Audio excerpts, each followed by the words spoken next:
What is going on, guys? So today I'm going to be talking about, should you vinyl wrap your own vehicle? So here we have my 2013 WRX wrapped in vivid Nardo gray. It took me about a month from start to finish to do the whole entire car, just due to availability of like when I had the car, like did I have time to do it between work. So I'm going to be kind of going over some of the things that I learned from doing it, and to maybe persuade you or not discourage you, but kind of make you realize what you're getting into if you are considering vinyl wrapping your own car. I wrote some things down here on my phone. First thing, time. Do you have enough time to do it? My car is my daily driver, so I drive it back and forth to work. So say I worked in the afternoon, say 4 o'clock, say I worked 4 to 10 or something. I would have to get up early in the morning and start wrapping. Do I have enough time to do that? How do I know I'm gonna have enough time to do that? And am I for sure that I can get this panel or part done in that amount of time? So you just got to kind of think about it, if it can be done in that little window or not. So you gotta think about that. If you had like a week off work, that would be ideal. You know, just to start in the car and work on it from start to finish. That's the best thing. Next with time is cleaning. So cleaning and prep for the car, that's kind of the main thing you really want to concentrate on. You have to clean every panel so carefully. Simple green to just kind of clean all any kind of like dust, dirt, grime, whatever, just immediately off the car. Then I would take a clay bar. You clay bar the whole surface of the car, and then I would wipe it down with isopropyl alcohol or rubbing alcohol to wipe that clean of any other residue or anything that got left on the car, so the vinyl has just plain paint to stick to. And you gotta realize that you gotta clean under all the edges, like anything underneath the hood, around the bumpers, down in here under the wheel wells, everything. Anywhere that vinyl is gonna stick, you have to clean that area. So you just gotta think about that. Is where's this vinyl gonna be? Is it gonna hold up? Especially I live where it snows, so if it does snow, you got more dirt, grime, you know, whatever, getting up underneath your wheel wells anywhere on the car. So you got to think about that, cleaning every area possible. So next thing with that is knowledge. How much do you know about vinyl wrapping? Do you know how much vinyl wrap can stretch by itself? Do you know when to heat it, when not to heat it? When do you cut? How much do you leave over when you cut? Just kind of stuff like that you have to look into. I did probably a month or so of research and just learning any tips and tricks that I could figure out from any YouTube video or article that I could find, basically. So you got to try to dive in and learn as much as you possibly can. Yeah, it's a big endeavor. I mean, it really is. You're wrapping the whole entire car. You know, it's a lot to do. So you got to learn things you might want to look up. Is what is the triangle method? I found that very helpful. What is pre-stretching? Pre-stretching is a big thing for mirrors. Any convex surface that you're gonna wrap, stretch it kind of over. When should you stretch the wrap? When should you not stretch the wrap? How much can you stretch the wrap? When to heat it, when not to heat it, how much to heat it. And every wrap is gonna change. The gray is by Vivid and the black is by 3M, and they were two different animals by themselves. They acted completely different when you put heat to them or just stretch them in general. So you got to kind of look up and learn what you have. You need to learn, you know, what is a wrap glove. If you don't even know what a wrap glove is, you should probably look that up. And what is knifeless tape, made by 3M. All kinds of just stuff like that. Learn cutting techniques. Like I said, learn how to cut. You know what I mean? Do you know, if you're going to wrap this hood, how do you do this edge right here? Well, yeah, the wrap's just going to kind of lay around it, but how is it going to wrap all the way into that edge so it looks clean? Simple stuff like that I didn't think of when I was going into it, so that kind of slowed my process down, and I had to realize what was going on. Hi, dog. Bye, dog. And kind of following up that knowledge thing is tools.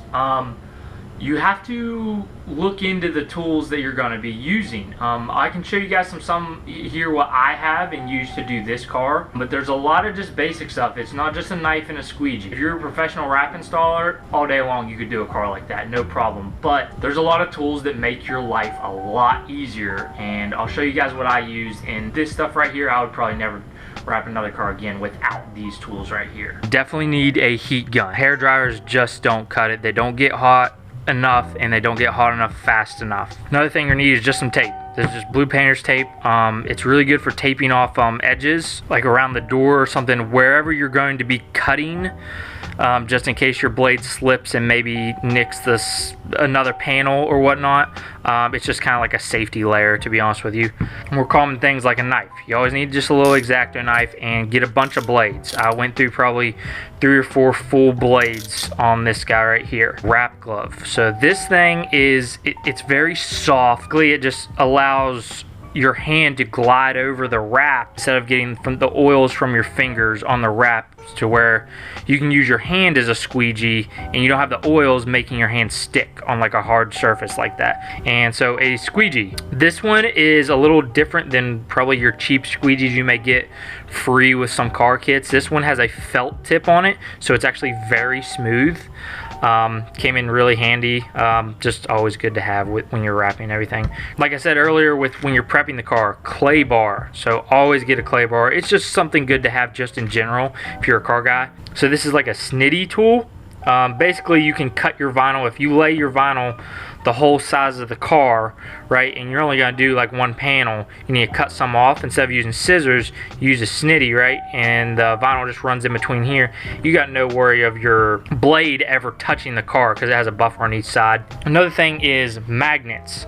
Get you some magnets that are rubber on the sides or have protective on them, so that way when you're doing the car and you don't have another hand, well, even I had like a couple guys over here helping me, and we still use the magnets to get the vinyl in position. And then this is the greatest thing I've probably ever used. This is 3M knifeless tape, or finishing line tape. So the way it works is, I don't know if you can see, you see those little yellow looking wires or cords in there? You would lay the tape down, okay, and say you had a piece going over this way and a piece going this way, and you didn't want to cut a straight line. You weren't able to cut a line there without cutting the paint of some way. You lay this down first, lay the vinyl over top of it, break that little yellow piece out from between the green, and you'll just pull real hard and it cuts a line from the bottom up, I guess. 3M has videos on their own stuff on YouTube everywhere, so you can get kind of a little better understanding on probably one of their videos on how it works and everything. Alright guys, so that was just kind of my basic breakdown of what I've learned and what I've experienced wrapping a car. Yes, it saves you so much money you doing it yourself, but like I said, do you have the time? Do you have the knowledge and know-how? Do you have the tools? You know what I mean? You gotta kind of throw some of that in your budget too, of how much is a pack of tools. Yeah, it's gonna be a couple bucks, but you gotta think about that too. I don't regret wrapping this car. It was a fun thing to do, and I really enjoyed it. There's sometimes I wanted to pull my hair out. It's not perfect by any means, but I've taken it to a couple car shows now, and it's been in front of a lot of eyes, and I've had a couple questions on who did your wrap, what company did you go to, and it was pretty cool that I got to say I did the car, you know. And I've had a bunch of guys hit me up, hey, can you do my car for me? I think anybody can really do it. You just have to set aside some time to do it, learn as much as you can. Give it a try, guys. It saves you so much money. And my total number of price that it cost me to wrap my entire car, counting the gray, the black, and all the tools that I used, right at $500 actually. If you look at any wrap quotes out there, you're looking around $2,000 for a car of this size, and kind of the layout that I did this in, $2,000 easy. It's just kind of how much effort you want to put into it and how much time you can to do it. Thanks for watching, guys. I hope that kind of encouraged you to maybe go out and try wrapping your car, or practice on something small. You know, do a roof, do a mirror, do something small, do some trim pieces or whatnot. I hope you guys enjoyed it, and thanks for watching. Come back for the next one.